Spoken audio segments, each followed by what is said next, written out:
C'est le nouveau roi de la natation française. Yannick Agnel a survolé la finale du 200 mètres nage libre au JO de Londres.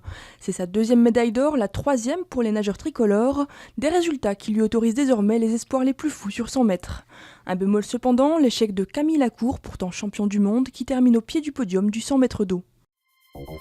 L'armée française quitte officiellement le district de Surobi près de Kaboul, une étape importante du retrait français d'Afghanistan qui doit s'achever à la fin 2013. Quelques 650 soldats français étaient déployés en Surobi. Seuls une centaine d'entre eux rentreront en France, les autres resteront stationnés à Kaboul. Les violences se poursuivent à Alep, la deuxième ville de Syrie. Les insurgés multiplient leurs attaques, notamment contre un tribunal militaire. Des combats ont aussi éclaté près du siège des puissants renseignements aériens. De leur côté, les troupes de Bachar al-Assad pilonnent Salah ad-Din, le principal bastion rebelle. Michel Martin, ex-femme et complice du meurtrier pédophile Marc Dutroux, va retrouver la liberté. La justice belge vient d'approuver son plan de réinsertion.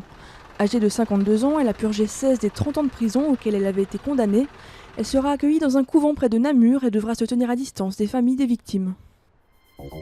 Des plages de sable blanc, une eau bleu turquoise, l'île Maurice est un petit paradis, mais les Mauriciens en profitent de moins en moins. En cause, les hôtels de luxe qui réservent les plages à leurs clients.